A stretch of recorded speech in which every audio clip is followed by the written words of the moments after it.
bonsoir. Tout va dépendre de l'heure par laquelle que vous allez regarder notre vidéo. Nous revenons vers vous avec notre rubrique Le pasteur et ses défis au quotidien. Les défis d'aujourd'hui, ça sera la deuxième partie de ce que nous avons parlé quelques jours passés. Le thème de notre défi d'aujourd'hui, assis dans la chair de Moïse. Ils sont assis dans la chair de Moïse. Effectivement, comme nous avons parlé dans la première partie, ce sont des serviteurs. Ce sont les apôtres, ce sont le pasteur, les évangélistes, les docteurs et les prophètes. Ils sont assis dans la chair de Moïse, effectivement pour propager la parole, pour parler de l'évangile. Et c'est une parole du Seigneur, notre Dieu, Jésus-Christ, lorsqu'ils étaient ensemble avec la foule et ses disciples.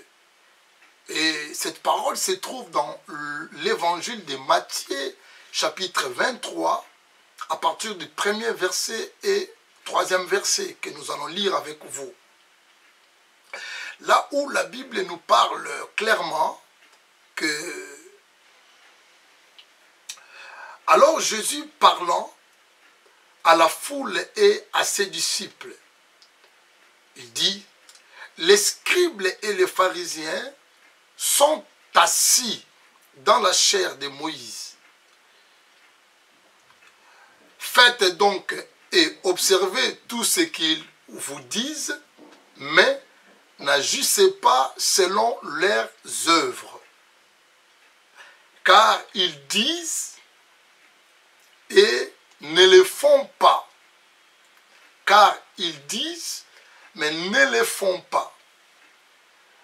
Nous sautons et nous lisons le verset 13, il dit, le même Jésus qui continue à parler, maintenant il dit, malheur à vous, les scribes et les pharisiens. Bien sûr que nous sommes dans une émission qui est en caractère pastoral, donc à la place des scribes et les pharisiens, nous remplaçons le pasteur. Parce que les scribes et les pharisiens, ils étaient également assis dans la chair de Moïse pour annoncer la bonne nouvelle. Comme nous sommes en train de parler sur notre défi, c'est un défi vraiment que nous devrons faire tout possible à relever. Et Jésus a dit, malheur à vous, pasteurs, scribes, les pharisiens, comme j'ai remplacé scribes par le pasteur, parce que vous fermez aux hommes le royaume des cieux. Vous n'y entrez pas vous-même. Et vous n'y laissez pas entrer ceux qui veulent entrer. Donc, on voit vraiment le travail des scribes ici et des pharisiens qui n'étaient pas vraiment dignes de le faire. Pourquoi? Parce que les scribes et les pharisiens, comme je remplace par rapport au pasteur, qui nous sommes censés, lorsque nous sommes devant, nous propageons l'évangile, nous sommes là pour parler du Seigneur, mais lorsque le Seigneur est en train de dire également que vous-même aussi, vous n'entrerez pas, ça devient quelque chose de grave. Quelqu'un qui est censé à enseigner les autres, quelqu'un qui est censé à parler, à montrer la voie, mais lui-même n'entrerait pas. Pourquoi il n'entrerait pas dans le royaume des cieux?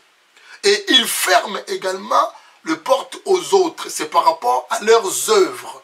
Comme nous avons dit, dans la première partie, nous avons dit que le pasteur, nous sommes comme de l'instructeur. Nous sommes les instructeurs nous sommes des enseignants, nous sommes des moniteurs, où nous sommes censés également à être modèles comme l'apôtre Paul a parlé à Timothée, son fils, dans le Seigneur. Il dit, sois un modèle pour les autres dans ta pratique, en théorie, dans tout ce que tu fais, même dans ton enseignement. Mais ici, les gens qui sont censés enseigner les autres, mais eux-mêmes, ils ne font pas ce qu'il est en train d'enseigner. Et c'est là où Jésus était en train de parler à la foule et à ses disciples.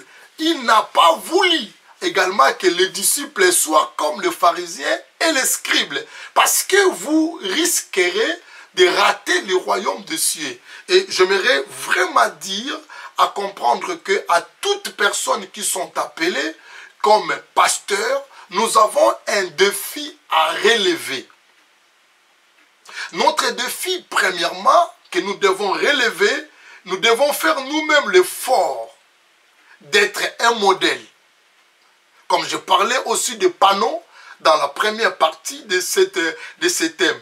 Donc nous ne resterons pas comme des panneaux, mais nous devons être des personnes qui parlent en même temps, des personnes qui mettent en pratique ce que nous sommes en train d'enseigner. Parce que si nous enseignons les autres, et nous voulons que les autres puissent faire ce que nous sommes en train d'enseigner, et nous-mêmes, nous ne faisons pas ça, nous devenons aussi une pierre d'achoppement pour ceux qui entendent, ceux qui nous écoutent. C'est pourquoi il dit, vous fermez encore les portes pour ceux-là qui sont venus pour entrer. Donc nous devenons des pierres d'achoppement pour les autres parce que nos œuvres qui ne correspondent pas à ce que nous sommes en train d'enseigner, nos œuvres ne correspondent pas à ce que nous sommes en train de dire aux autres. Et dans cette deuxième partie, nous voulons ajouter dans le livre de Galates chapitre 2. Effectivement, vous allez comprendre ici que nous sommes vraiment appelés à jouer un grand rôle parce que nous aimerions, nous sommes des enseignants, nous sommes des instructeurs, nous sommes les moniteurs, nous devons être nous-mêmes le modèle. Parce qu'il n'y a aucune assurance. J'aimerais vraiment faire une parenthèse, être pasteur ou être prophète, docteur, évangéliste ou apôtre, ce n'est pas une assurance que nous irons, que nous entrons déjà, nous sommes déjà entrés dans le royaume. Ce n'est pas une assurance, c'est un don que Dieu nous a donné pour que nous puissions diriger les autres ou enseigner les autres. Mais être pasteur, ce n'est pas vraiment qui nous donne ces privilèges où la porte est déjà ouverte pour nous que nous entrons. C'est-à-dire que nos œuvres aussi peuvent aussi nous bloquer pour que nous ne puissions pas entrer dans le royaume.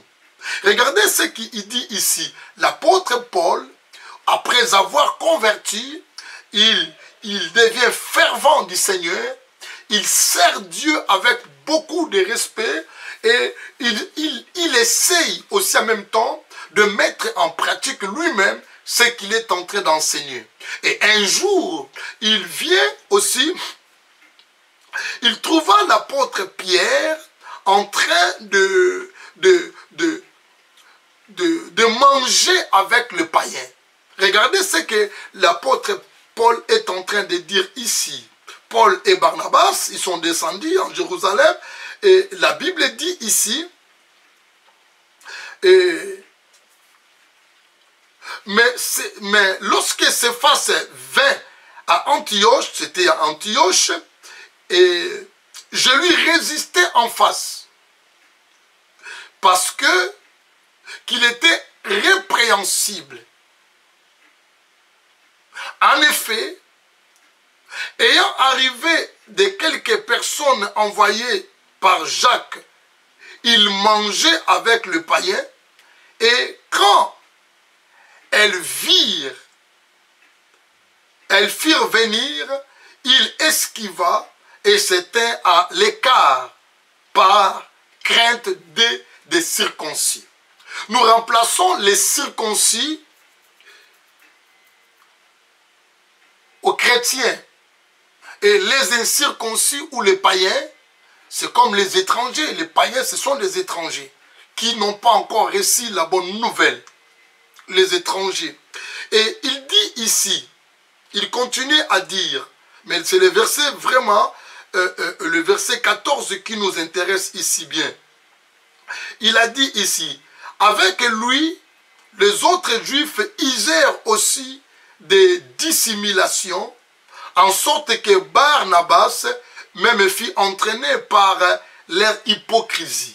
Vous voyez, le Seigneur a parlé de pharisiens et les scribes, il les a appelés les hypocrites. Il dit, vous fermez la porte aux autres et vous-même, vous n'entrerez pas. Pourquoi ils étaient des hypocrites? Parce qu'ils prêchaient la bonne nouvelle, ils disaient aux gens de faire quelque chose, mais eux-mêmes, ils ne faisaient pas ça. Donc, ils amenaient double vie, une vie qui ne correspond pas à ce qu'ils disaient. Vous regardez ici maintenant, il appelait aussi, il faisait l'hypocrisie. Il a entraîné même Barnabas dans son hypocrisie, dans sa manière de vivre, qui ne correspondait pas en même temps tant qu'un apôtre ou tant qu'un pasteur. Parce qu'il enseignait d'autres choses, il vit aussi autrement.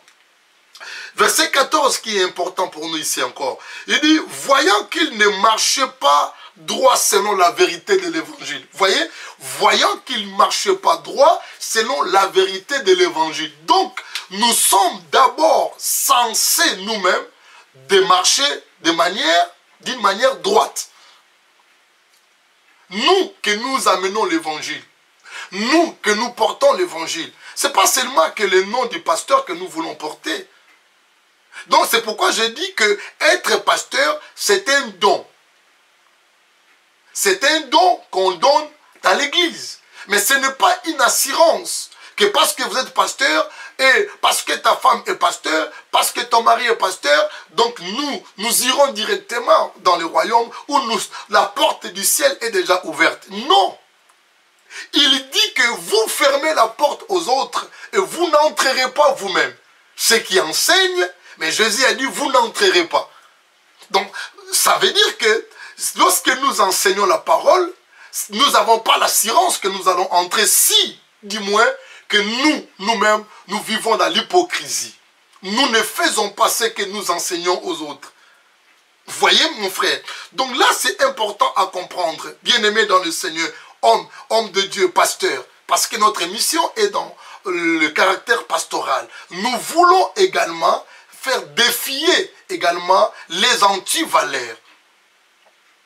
Et de retourner dans le principe. Le pasteur doit être un modèle.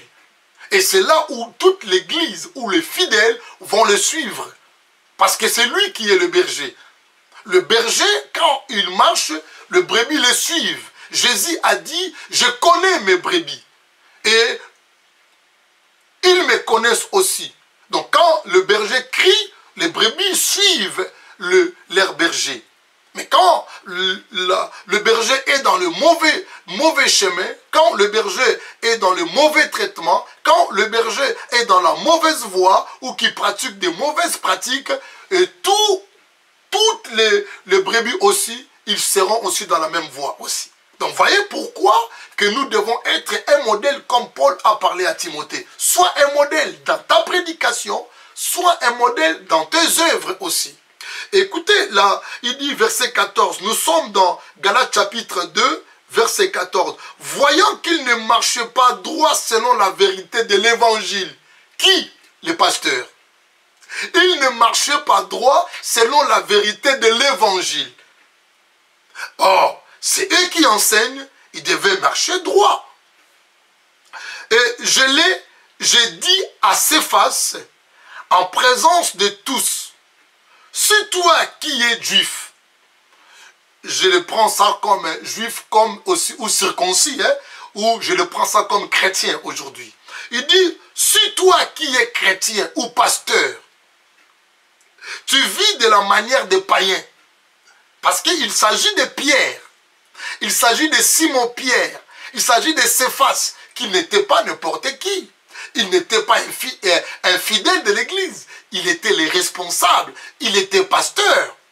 Et c'est pourquoi, là, c'est Paul qui est en train de parler à Céphas, qui est un apôtre, qui est un pasteur de l'église. N'oubliez pas que la clé de l'église primitive était restée dans la main de Céphas. Donc ça veut dire, comme un pasteur, il dit, si toi qui es pasteur, tu vis de la manière des païens, et non de manière de pasteur, de manière de chrétien, pourquoi forces-tu le païen de devenir chrétien? Vous voyez, ça veut dire, notre façon de vivre doit correspondre à ce que nous prêchons.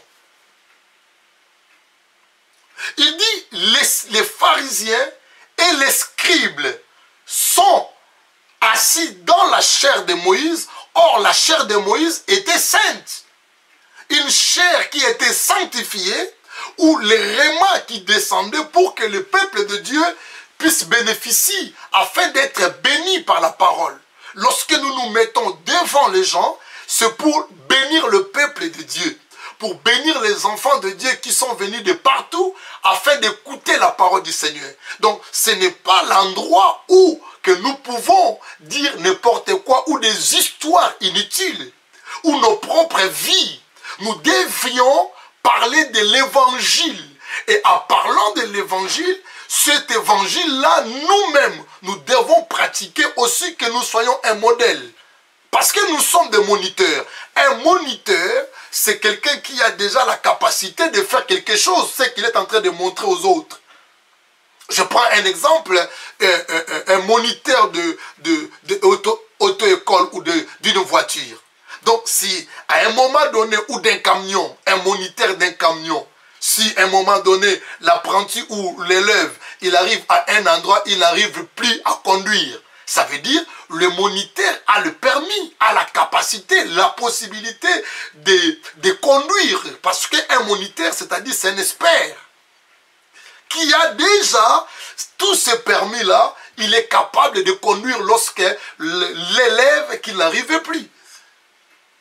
Vous voyez? Donc, il dit encore, je répète ça encore, si toi qui es pasteur, il parlait à Céphas, Céphas était pasteur, Céphas était un apôtre, il dit, si toi qui es pasteur, tu vis de la manière des païens, tu vis de la manière des païens, et non d'une manière chrétienne, tu n'es pas un modèle. Pourquoi forces-tu les païens? Pourquoi on va forcer les autres de venir à l'église? Pourquoi on va forcer les autres de venir prier? Pourquoi on va forcer les autres de venir nous suivre? Pourquoi on va forcer les autres de devenir des chrétiens? Si nous-mêmes, nous sommes des pasteurs, mais nous ne sommes pas modèles. Si nous-mêmes, nous sommes des pasteurs, nous prêchons des choses que nous-mêmes, nous ne faisons pas. Il a résisté en face. L'apôtre Paul n'a pas allé de gauche à droite, c'était en face de l'apôtre Pierre ou Céphas. Voilà pourquoi que nous sommes en train d'insister, de dire que le pasteur doit être un modèle. La chair de Moïse, c'est un endroit où le Seigneur fait descendre à nous les rémats, des paroles révélées, des révélations. La bénédiction aussi descend dans ces moments-là aussi. Parce qu'il arrive des fois un moment où nous prêchons des choses que nous n'avons même pas préméditées. Nous disons des mots ou des choses ou des paroles de connaissance devant la chair de Moïse, devant la chair, parce que c'est un lieu qui est saint et sanctifié pour les oracles du Seigneur. Et lorsque ce lieu devient un lieu de profanation, et ça devient grave. Au lieu de bénir les enfants de Dieu, et ça tourne par malédiction. Donc c'est à nous, les hommes de Dieu, nous devons comprendre que lorsque nous sommes devant la chair, c'est pour annoncer l'évangile. C'est pour parler du Seigneur, de Jésus de Nazareth. L'apôtre Paul a dit, lorsque je viens vers vous, je ne viens pas avec des discours persuasifs, mais je viens avec un discours ou la sagesse qui vient de Dieu. Et je vous annonce tout simplement Christ crucifié. Il parlait que de Christ. Du début de son message jusqu'à la fin de son message, il parle de Christ. Il présente l'agneau de Dieu. Il parle de Jésus, le sauveur de l'humanité. C'est lui qui nous a sauvés. Il faudrait que nous devions éviter de parler de n'importe quoi devant la chair. Le peuple de Dieu, lorsqu'il vient, il y a beaucoup qui sont là avec tellement de problèmes, avec des soucis, des problèmes, qu'il vient pour trouver la solution par rapport à la parole qui sortira de ta bouche, de nos bouches, qui vient de la parole de Dieu. Mais lorsque nous parlons des histoires inutiles, des comptes à rendre avec nos amis, avec nos pasteurs, ça sera beaucoup plus simple quand nous avons un problème avec quelqu'un, va le voir directement. Ou si vous n'arrivez pas à contacter votre camarade, tout ça, cherchez nos pères spirituels, cherchez nos amis qui peuvent jouer un rôle de médiateur pour que nous puissions régler certaines choses en famille. Mais ce n'est pas le lieu, la chair n'est pas un lieu pour rendre compte avec nos amis ou si nous avons vraiment un petit peu des indifférents. Donc nous devons faire très attention par rapport à cela. Et regardez ce que l'apôtre Paul dit encore dans 1 Corinthiens chapitre 9. Il dit encore ceci. Je prends seulement le verset 6. Moi donc, je cours non comme à l'aventure. Paul a dit, je cours non pas comme à l'aventure. Mais ici, l'apôtre, c'est un apôtre, c'est un pasteur. Ce n'est pas un fidèle, mais il continue toujours à courir. Et pas courir à l'aventure, mais c'est vraiment une course qu'il fait sérieuse. Il fait une course sérieuse, pourquoi? Pour que, afin de gagner ce qui est le royaume. Ce n'est pas l'assurance parce qu'il est apôtre, parce qu'il est pasteur, pour dire que pour moi, la porte du ciel est déjà ouverte. Non, mon frère, ma soeur. Jésus a dit, vous, hypocrites, malheur à vous, parce que vous fermez la porte aux autres et vous-même, vous n'entrerez pas. Pourquoi? Parce qu'ils sont assis dans la chair de Moïse, mais il dit, observez ce qu'ils disent. Pourquoi? Parce qu'ils lisaient la Torah. Parce qu'ils lisaient la Torah, ce qu'ils lisaient, ce qu'ils disaient, ce qu'ils lisaient, c'était quelque chose de la loi de Dieu, ce que Moïse a prescrit, c'était juste. Mais eux-mêmes, ils ne faisaient pas ce qu'eux ils lisaient. Ça veut dire qu'ils mettaient la charge sur les épaules des disciples. Mais eux-mêmes, ils ne faisaient pas absolument. Donc, ici, il dit, moi, donc, je cours non pas comme à l'aventure. Donc, il faudrait défier vraiment la manière que nous sommes en train de servir le Seigneur avec beaucoup d'aventure. Nous servons le Seigneur, nous les pasteurs, avec beaucoup de légèreté et beaucoup d'aventures. Donc Dieu devient vraiment comme notre pote. Nous pensons que Dieu est notre pote. Mais c'est pourquoi le Seigneur a dit, dans le dernier jour-là, il y aura des grincements de dents. Beaucoup ils vont pleurer. Il ne parlait pas à n'importe qui. Il parlait aux fidèles. Il parlait aux apôtres. Il parlait aussi aux pasteurs. Ceux qui ne prenaient pas soin, ceux qui ne faisaient pas des choses comme il se doit. Vous voyez, Paul a continué à dire, je frappe non pas comme abattant à l'air. Il continue à frapper. Aujourd'hui, nous, le pasteur, on dirait que nous avons déjà l'assurance au ciel. Nous disons fidèles de gêner, nous ne nous gênons pas. Nous disons fidèles de prier, nous ne prions pas. Vous voyez, les pasteurs sont là, lui-même il ne prie pas. Alléluia, alléluia, alléluia. Mais il ne prie pas. Les gens dans l'église, ils adorent. Nous poussons les gens d'adorer. Nous-mêmes, nous n'adorons pas. Même si nous disons que nous avons les cultes quand même personnels, des fois nous faisons à la maison. Mais dans l'église, nous devons aussi adorer le Seigneur. Lorsque le pasteur commence à entrer dans quelques minutes seulement pour prêcher, donc pour l'adoration, pour la louange, ça ne lui intéresse pas. Les fidèles qui vont le faire, lui n'est pas là. Il vient, il prêche 30 minutes et il rentre au bureau et puis il fait d'autres choses. Et nous poussons les gens. Mais l'apôtre Paul dit ici, je frappe non pas comme battant à l'air. Et il dit, mais je traite durement mon corps et je le tiens assujetti. Je traite durement mon corps, je le tiens assujetti. Pourquoi? L'apôtre ne voulait pas rater. Il a dit ceci, de peur d'être moi-même rejeté, mon frère, homme de Dieu, pasteur, le serviteur de Dieu. Il dit de peur d'être moi-même rejeté après avoir prêché aux autres. Ah, le pasteur aussi sera rejeté. Ah, l'homme de Dieu aussi sera rejeté.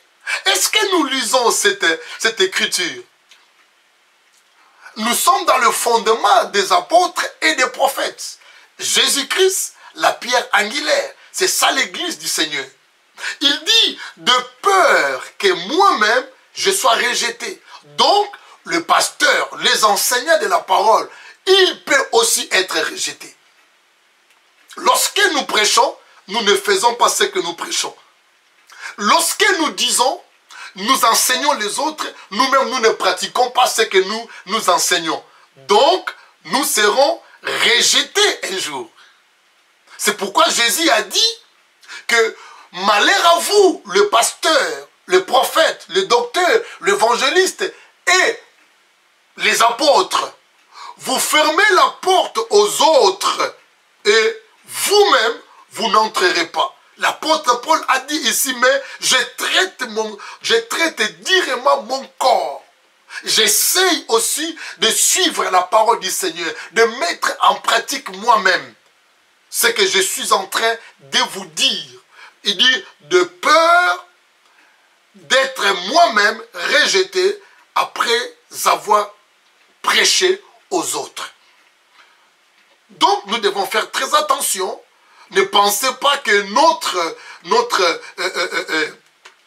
royaume de cieux est assuré déjà. Donc, nous pouvons faire n'importe quoi. Non, non, non. Conjoint et conjointe. Conjoint de pasteur, ou conjointe de pasteur, ou conjoint de pasteur aussi. Vous devez vraiment essayer de nous pousser, de faire des choses, ce que nous disons. Parce que nous vivons avec vous. Parce que nous sommes avec vous. Des fois, il y a certaines choses aussi que nous sommes en train de faire qui ne correspondent pas à ce que nous prêchons nous-mêmes. Donc, vous êtes aussi bien de bonnes personnes pour nous aider également afin que de mettre aussi en pratique ce que nous enseignons aux autres. Le dernier verset, les apôtres est en train de dire ici, maintenant donc, pourquoi tentez-vous Dieu en mettant sur le cou des disciples un joug, le poids, le joug, que ni nos pères, ni nous n'avons pu porter. Pourquoi mettez-vous le joug, le poids, que ni nos pères et ni vous-même, les apôtres, le pasteur, nous ne faisons pas, nous voulons mettre tous ces poids-là aux disciples. Donc c'est un défi à relever. La vie d'un pasteur, comme je disais, ici sur la terre, chaque jour, nous avons un défi à relever. Chaque année, nous avons un défi qui est devant nous. Nous devons relever ce défi. Donc nous devons être un modèle pour que les fidèles puissent aussi suivre nos traces. Que Dieu vous bénisse, car celui qui nous a appelés est fidèle. Il y a encore le temps, par la grâce de Dieu qui nous a prêté encore le souffle de vie, nous pouvons améliorer beaucoup de choses et nous pouvons relever ces défis. À très bientôt et abonnez-vous